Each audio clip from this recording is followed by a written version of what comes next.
Hey there, I hope you're doing great. Today, we shall deep dive on one of the agile flavors called feature driven development. Feature driven development is an agile methodology for developing software which are customer centric, iterative, and incremental with the end goal of delivering tangible software output or results efficiently and effectively. FDD is a pragmatic approach ideal for long term complex projects looking for a simple but comprehensive methodology.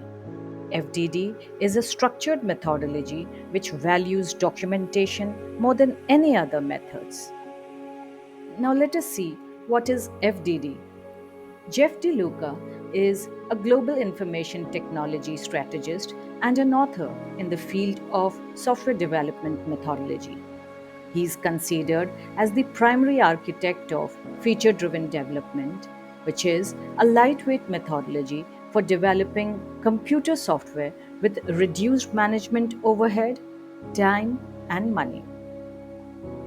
FDD was devised by Jeff DeLuca and applied in the year 1997 during a project for Singapore Bank.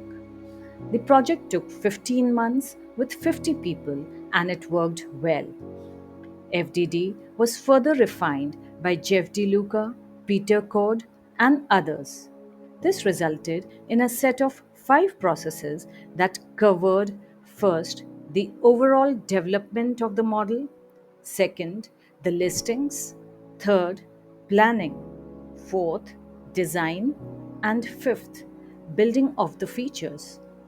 The first process is heavily influenced by Peter Code's approach to object modeling. The second process incorporates Code's idea of using a feature list to manage functional requirements and development tasks. Successively, the other processes are a result of Jeff DeLuca's experience. FDD is more structured than any other agile methodologies.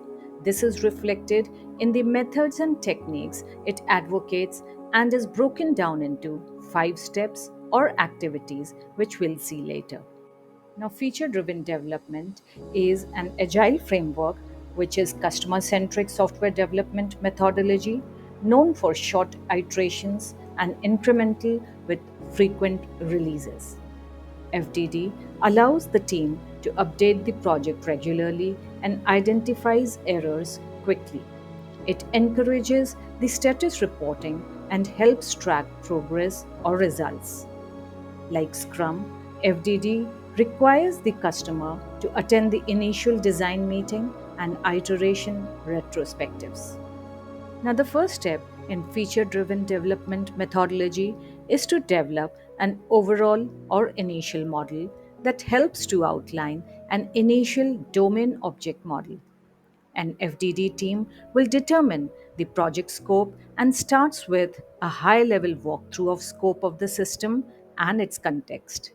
Next, detailed domain models are created for each modeling area by small groups and presented for peer review. Multiple models will be proposed and merged to create a single overall model. Now, the second step is to build a feature list which comprises of all the functionality the product needs to offer. To do this, the domain model is split into multiple subdomains in such a way that each represents a business function. For each subdomain, the team members will then outline and list all the customer focused features to be developed which are required for the product to support the customer in that business function. These will be small functions that can be completed in a shorter period of time. Now, the third step is to plan by feature. Here, it's important to plan by feature or feature set in which it is required to be developed. The team will assess the individual features in the list and arrange them in an appropriate order, which is further assigned to the team members. As a result, the team members gets a prioritized list of features they need to implement. It's like starting a Scrum project with a fully groomed product backlog.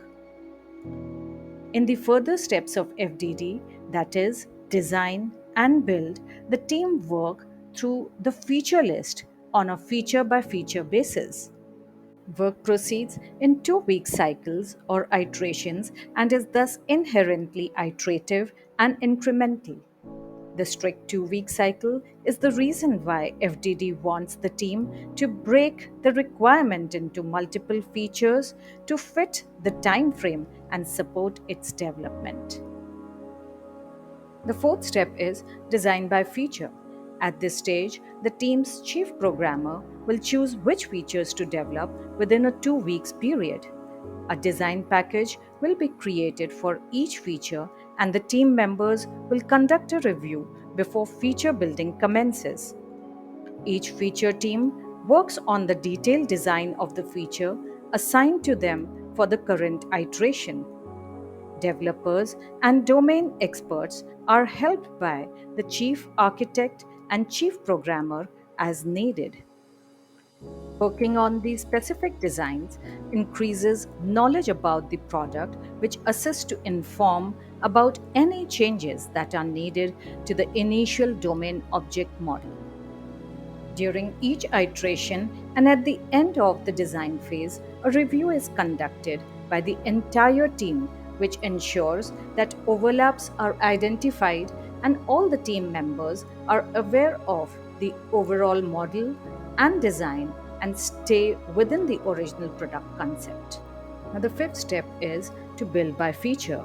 Here, developers work to build the code for the aforesaid features. This code will be tested before the final version is created. Each feature team then works to turn their design into working software, test it, and gather feedback from the domain experts to verify that the feature works as it was intended. When everything is okay, they'll integrate their work with the subdomain where the feature belongs and its previous iterations. So, this is all for today. Please write back to us in case of any questions, comments, or concerns. In our next session, we shall pick on another agile flavor and deep dive on it. In case you have still not subscribed to our channel, request you to please subscribe to it and press a bell icon to know about our upcoming post. Thank you for watching.